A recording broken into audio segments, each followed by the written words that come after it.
আমরা বলাকা সিনেমার তরফ থেকে এখানে আসছি। তো বলাকা সিনেমার বিষয়ে আপনাদেরকে কতগুলি বিষয় জানানোর জন্য এখানে আসা মূলত। আপনারা জানেন যে বলাকা সিনেমা মোটামুটি 2015 সালের আগে দীর্ঘদিন একটা পতিত অবস্থায় ছিল। সেখানে প্রায় ভগ্ন অবস্থা বলা যায়, অ্যাবান্ডন। তো সেই সিনেমা হলটাকে আমরা পরবর্তী সময় তখনকার সময় টেন্ডার ডাকা হয়। সেখানে 3 জন পার্টিসিপেন্টস হিসাবে কলকাতার প্রিয়া এন্টারটেনমেন্ট, আগরতলার রূপসী সিনেমা কর্তৃপক্ষ এবং আমি পার্টিসিপেন্টস হিসাবে টেন্ডার করি এবং সর্বোচ্চ দরদাতা হিসাবে আমাকে হলটা আমাকে দেয়। তো সেক্ষেত্রে আমরা হলটা যখন আমাদের দায়িত্বে আসে, হল এবং ফুড কোর্ট সহ জায়গাটা দায়িত্বে আসে, আমরা এতে হিউজ পরিমাণ মেনটেনেন্স ওয়ার্ক, মেশিনারি বলেন, আপনার ওই যে বলুন মানে বিভিন্ন মেনটেনেন্স ওয়ার্ক হিউজ টাকা খরচা করে আমরা সেটাকে একটা রূপ দিই এবং পরবর্তী সময়ে আমরা বিজ্ঞাপন, মাইকিং, অনেক রকম বিভিন্ন দোকানের সামনে হোর্ডিং এরকমভাবে করার পরে একটা ব্র্যান্ড নেমে মোটামুটি পরিণত হয় এবং বলাকা সিনেমা একটা প্রচলিত দর্শকের কাছে প্রিয় একটা সিনেমা হল হয়। কিন্তু পরবর্তী সময়ে আপনার দেখা যায় যে, এবং আপনাদের প্রসঙ্গক্রমে জানেন আর কি, যে বলাকা সিনেমার যে ইয়েটা ছিল সেটা 3 বছরের জন্য তখন লিজ দেওয়া হয়েছিল এবং সেটাতে পরিষ্কারভাবে রিনিউয়াল অপশন, একদম পরিষ্কারভাবে বলা ছিল যে এটা রিনিউয়াল অপশনে দেওয়া হইল, যে তুমি ঠিকভাবে চালাইলে এবং ঠিকভাবে যদি সব কিছু ইয়ে করো, চালাও, তাহলে আমরা এটাকে 3 বছর পরে পরে রিনিউ করে দেবো। এটা আপনাদের কাছে আমরা যে ডকুমেন্টস দিলাম সেটার মধ্যে আপনারা দেখে নেবেন, 2 জায়গাতেই বলা আছে। এবং সাথে আরেকটা ইয়ে ছিল যে ইনক্লুসিভ অফ অল ট্যাক্সেস, যে রেট নির্ধারণ করা হয়েছিল সেটা inclusive of all taxes and rates, এটাও আপনারা আপনার ডকুমেন্টসে দেখতে পারবেন। কিন্তু দুর্ভাগ্যজনকভাবে দেখা যেতেছে যে আমরা কোভিড কালে যখন আমরা সিনেমা হলটা বন্ধ হয়ে যায় দীর্ঘ সময়ের জন্য, তখন আপনার আমাদের কর্মচারীকে বেতন দিয়ে চালাই নিতে হয়েছে, কারণ তখন আমাদের কোনো রেভিনিউ নাই, কর্মচারীদের আমরা চালাইছি। এবং মেশিনারি আপনারা জানেন সিনেমা হলে আপনার প্রজেক্টর থেকে আরম্ভ করে অনেক কিছু জিনিস থাকে যেগুলো কস্টলি ইকুইপমেন্টস এবং দীর্ঘদিন করে থাকলে এগুলো নষ্ট হয়ে যায়। তো আমাদের সেগুলো ইলেকট্রিসিটি, এসি, এভরিথিং আমাদের চালাইয়া আমাদের খরচা করতে হয়েছে, কিন্তু রেভিনিউ 0 ছিল। ওই সময় আমার মেন্টালিও আমি খুব মানে প্রেশার ইয়েতে ছিলাম, রেভিনিউ নাই, কর্মচারীদের বেতন নিয়ে করতে হইতেছে, ইয়ে করতেছে, তখন আমরা ব্রেন স্ট্রোক হয়ে যায় এবং আমি আইসিইউতে মোটামুটি 21 দিনের মতো আমার থাকতে হয়েছে। যাই হোক, ভগবানের আশীর্বাদে আমি আবার কর্মক্ষেত্রে ফিরে আসি। এখন এরপর দেখা যেতেছে কি, আপনার ওই যে কোভিড পিরিয়ডের ভাড়াটাও ওরা আমার উপর চাপায় দিতেছে। তো আমরা বারবার রিকোয়েস্ট করছি আপনার থ্রো রিটেন অ্যাপ্লিকেশন, যে আমাদের কোভিড পিরিয়ডের এটা মকুব করো। যে আমরা দেখছি বিভিন্ন ভারতের বিভিন্ন রাজ্যে একাধিক কেস হয়েছে আপনার রেন্ট লইয়া কোভিডের পিরিয়ডে, সেখানে দেখা গেছে কোর্ট নির্দেশ দিছে আপনার এই ভাড়াটা মকুব করা যাবে, কিন্তু ওরা এটা করতে রাজি না। এবং পাশাপাশি আমাদের বিভিন্নভাবে থ্রেট করা হয়েছে। থ্রেট মানে মিনস টেন্ডার ডেকা দিব ইলিগেলি, তারা ভাড়া বাড়াইতে পারে না, তারা কইতেছে ভাড়া বাড়াবে। তো আমরা তখন বললাম যে আমাদের তো তোমরা যে রিনিউয়াল অপশন আছে সেখানে তো তুমি এইভাবে আমাকে বলতে পারো না। তাও আমরা ঠিক আছে, কিন্তু আপনার সেখানে ওরা ইলিগালি ভাড়া না বাড়াইলে আমাদের উঠাই দিব, টেন্ডার দেখে নিব, এরকম আমাদের ভয় দেখাইয়া ওরা ভাড়া বাড়াই নিচ্ছে 5%। তো আমরা সেইভাবে আমরা কি করব, তখন আমাদের কিছু করার নাই, আমরা ভয় পাইয়া আমরা সেই ভাড়াই দিতে শুরু করি। আগে আমরা 1,22,000 টাকা করে দিতাম, এরপর এটা 1,34,000 টাকার দিয়ে দাঁড়াইছে, তাও আমরা দিয়ে যেতেছি। তো এর মধ্যে আপনার যেটা ওরা টেন্ডার দেখতে দেয় আপনার রিসেন্টলি, হ্যাঁ টেন্ডার ডাকে, টেন্ডারে এমন সব শর্ত আরোপ করে, টেন্ডারে তো প্রথমত আমাদের টেন্ডারে তো পার্টিসিপেট করার দরকারই পড়ে না, কারণ এটা রিনিউয়েবল অপশনে এগ্রিমেন্টটা আছে, ওরা টেন্ডার ডাকতেই পারে না, তাও জোর করে মানে ইলিগেলি টেন্ডারটা ডাকে, এবং সেই টেন্ডারে এমন সব শর্ত জুড়ে দেয় যেটা আমি পার্টিসিপেট করার যোগ্যতাই আমার নেই। হ্যাঁ, কোনো রকম মানে আপনার মিডল ক্লাস পিপলের এই পসিবল না, মানে এরকম টার্ন ওভারের একটা অ্যামাউন্ট জুড়ে দেয়। এটা ইচ্ছাকৃতভাবে করা হয়েছে যে অন্য কাউকে, পছন্দের কাউকে পাওয়া, ঠিক আছে।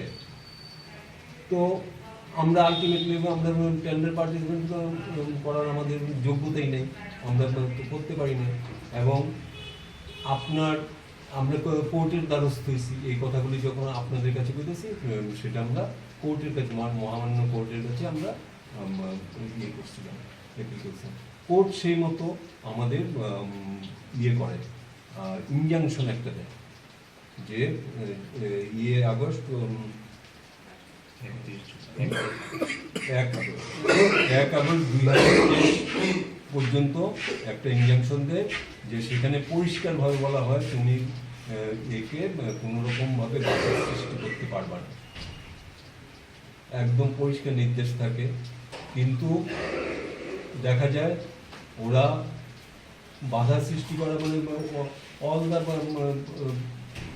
আপনার কাজ, এই বিষয় সংক্রান্ত কোনো রকম টেন্ডার বলেন, আমাকে উঠায় দেওয়ার ইয়েটা বলেন, সেগুলি করতে পারে না। কিন্তু ওরা দেখা যেতেছে 27 তারিখ আমাকে একটা চিঠি ধরায় দেয়, চিঠি ধরায় দিয়ে কয়, যেটা আমি আপনাদের দিচ্ছি, যে চিঠি ধরায় কয় যে তোমরা উঠে যাবে ইয়ের থেকে, ইমিডিয়েটলি 31 তারিখের মধ্যে ইয়ে করো। তখন আমরা বললাম যে তোমরা কীভাবে ইয়ে করো, যে আমরা এখানে ইয়ে বিজনেস করতেছে, এবং তুমি তো কোর্টের একটা নির্দেশ আছে, তুমি তো এইভাবে ইয়ে করতে পারো না। তো 1 তারিখ আবারও কোর্ট নির্দেশ দেয় যে এবার 21 তারিখ অবধি ওইটার কন্টিনিউশন হিসাবে 1 তারিখে 21 তারিখ অবধি। কোন 1 তারিখ? এই আগস্টের 1 তারিখে একটা হিয়ারিং হয়, 21 তারিখ অবধি, 21শে আগস্ট অবধি এটার কন্টিনিউশন বজায় রাখার জন্য কোর্ট কাগজ বের করেন, মানে অর্ডার। তো সেটাও উনি মানতে রাজি না। আমরা সেই মতো কোর্টের, মহামান্য কোর্টের আদেশ মান্যতা দিয়ে আমরা আবার বিজনেসটা শুরু করি। কিন্তু কালকে 8টার সময়, আপনার রাত্র 8টায় কমিশনার শৈলেশ কুমার যাদব আপনার হলে আসে, আমরা জোর কইরা ইয়েতে আমাদের প্রিমাইস থেকে বাইক করে লক করে দেয়, এবং উনি এমন সব উক্তি ইয়ে করে বলে যেটা আদালত অবমাননা, আদালতকে উনি মানেনই না, এইসব শব্দ, যেটা আমরা একটা ভিডিও রেকর্ডিং পাইছি, একজন করছিল, সেই ভিডিও রেকর্ডিংয়ে পরিষ্কারভাবে উনি বলেন যে আমি আদালতের বিষয় আমার প্রিমাইসে চলবো না একদম, আর যদি তুমি বেশি কথা বলো অ্যারেস্ট করে দেবে, এরকম ধরনের উনি থ্রেট করতেছে। আমরা মনে করি এটা বাক স্বাধীনতা এবং মৌলিক অধিকার হরণ করার সামিল। তো আপনাদের কাছে আমরা এই কারণেই আসছি যে আমরা জীবন জীবিকা আমাদের পেটে লাথি মারলে মারা হইতেছে, পেটে লাথি মারা হইতেছে। আমার দুইটা যে বেকার যুবক শিক্ষিত বেকার যুবক ছেলে আছে, তাদের নিয়ে আমাদের সংসার এবং আমার কর্মচারীদের আছে, তাদের স্বার্থে আমি চাই যেটা এগ্রিমেন্টে ছিল সেই এগ্রিমেন্ট মোতাবেক আমাকে আবারও যাতে এটা রিনিউয়াল করে দেওয়া হোক, রিনিউয়াল ডেট কি চলে গেছে না রিনিউয়াল ডেটটা আছে? যে আপনাদের যে না টার্ম তো ওনারা করতেছে না, রিনিউ করতেছে না তো, টার্মটা তো মানে ওনারা মানতেছে না তো। উনি তো মানে এক নম্বর হইতেছে যে উনি ইলিগেলি মানে কোর্ট কইতেছে এটা বিচারাধীন বিষয়। এই যে কথাটা আপনি জিজ্ঞেস করলেন,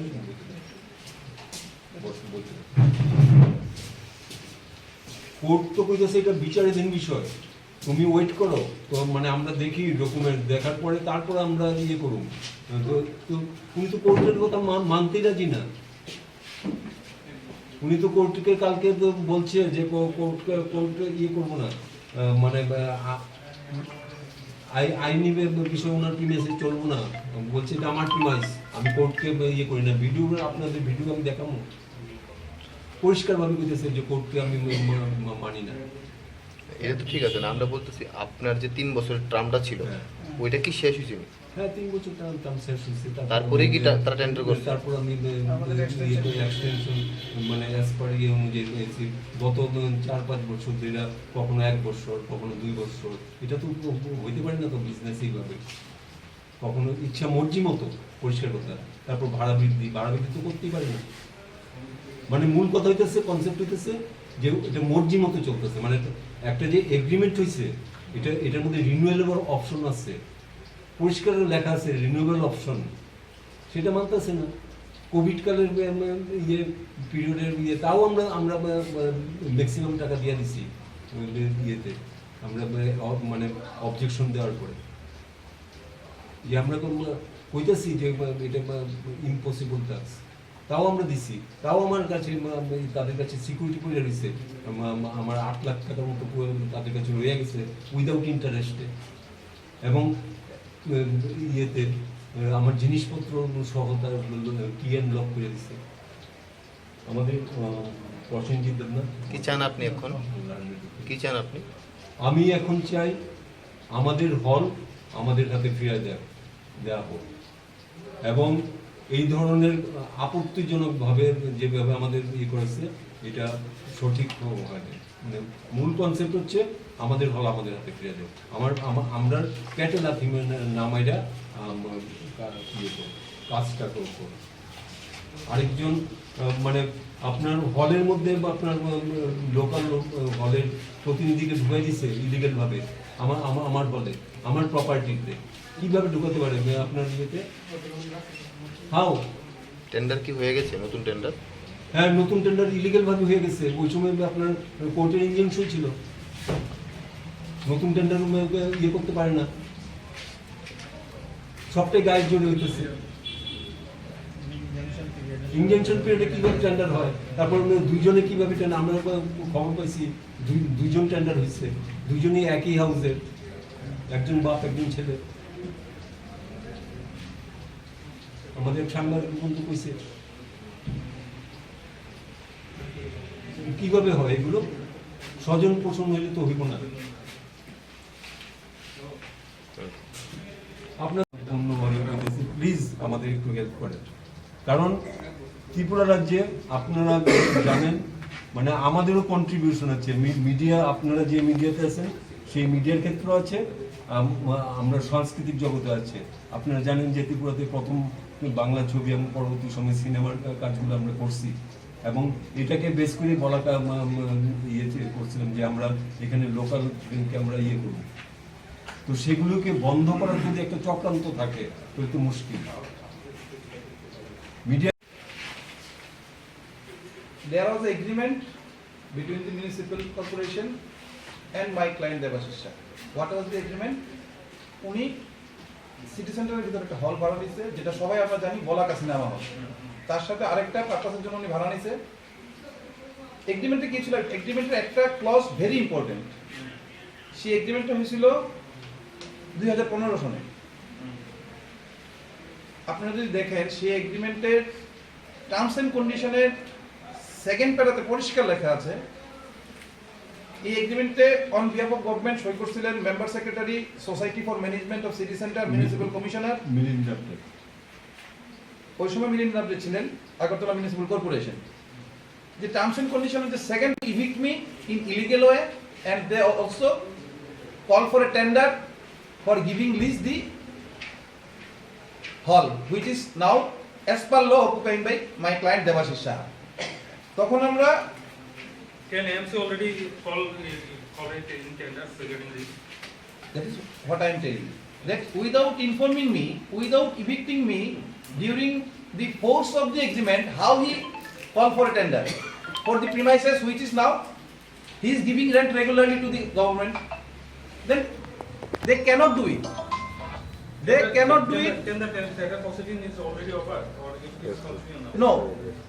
আপনারা সবাই জানেন যে আমি ওই কন্ট্রাক্টরের লাইনে এতটা আমি না, কিন্তু এতটুকু আমার নলেজ আছে যে একটা টেন্ডার যদি কেউ পেতে চায় মিনিমাম 3 জন পার্টিসিপেট করতে হবে, এবং যিনি হাইয়েস্ট রেট দেবে গভর্নমেন্টকে, যে হাইয়েস্ট ভাড়া যিনি দেবে ওনাকেই গভর্নমেন্ট দেবে। This is the procedure. এই ক্ষেত্রে টেন্ডার সাবমিট করেছে 2 জন। আর সেকেন্ডলি টার্নওভার অ্যামাউন্টটা এমন একটা রাখা হয়েছে যেটা আমরা করতেই পারি না। আর 2 জন যখন যেই মাত্র দেখলো যে 3 জন পায়নি বিডার, এর সাথে সাথে ক্যান্সেল করা উচিত। But the municipal commissioner, the authority of municipal corporation, with an ill motive, only with a view to evict my client Devashish Shah, they are trying to legalize the illegal matter, that is the tender. যখন আমি দেবাশিস বাবু আমার কাছে আসলেন, তখন আমি civil জাজ junior division একটা injunction petition file করলাম। এই ইনজাংশন পিটিশনের শোনার পর লার্নেড কোর্ট যে অর্ডারটা করেছে, আমি অপারেটিভ পোর্শনটা আমি আপনাদেরকে পড়ে শোনাচ্ছি।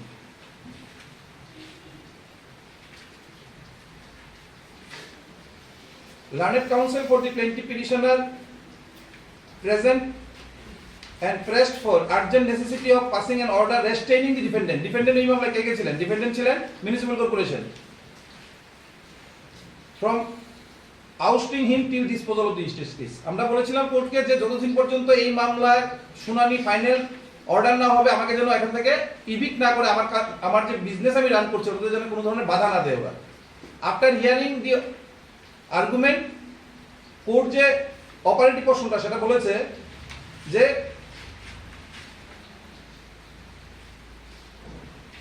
ওদেরকে না শুনে আমি কোনো ধরনের কোনো ফাইনাল অর্ডার করব না। হাউএভার আমি একটা ইন্টারিম প্রোটেকশন দিয়েছি। কি ছিল?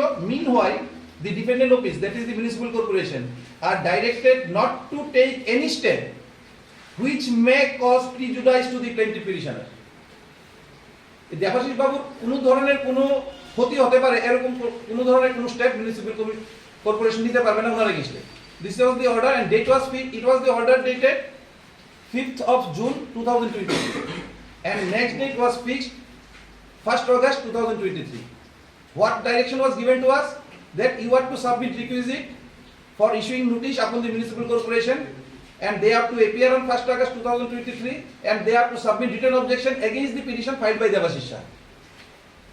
একটা গভর্নমেন্টের মিউনিসিপাল কর্পোরেশনের মতো একটা দায়িত্বপূর্ণ ডিপার্টমেন্ট, ওরা 1st অগস্টে এসে কোর্টকে লিখিত জবাব দেওয়ার কথা, হিয়ারিং হওয়ার কথা, ওরা 1st অগস্টের প্রায় 15 দিন আগে এই নোটিশ এরা পেয়েছে। আমাদের কি বক্তব্য কোর্টের কাছে আমরা পেশ করেছি সেটা উনি জানতে পেরেছে, ওনারা মিউনিসিপাল কর্পোরেশন, ওদের লয়ার। ওরা 1 তারিখে এসে জবাব তো দেয়নি, কোর্টের কাছে লিখিতভাবে একটা সময় চেয়েছে যে give me some time so that I can submit written objection. Court তখন ওদেরকে শুনে 21st August of this month 21st August court date fix করেছে, যে ওদেরকে বলেছে যে ঠিক আছে তোমরা লিখিতভাবে তোমাদের জবাব দাও। By this time yesterday my client Devashish Shah called me over telephone and disclosed to me that one Shailesh Jadhav, who is the IS officer, illegally with his staff entered in the premises of the Devashish Shah, that is the cinema hall, and without telling him anything, without considering the court order, violating the order of law, উনি নাকি সাথে তালা দিয়ে দিয়েছেন।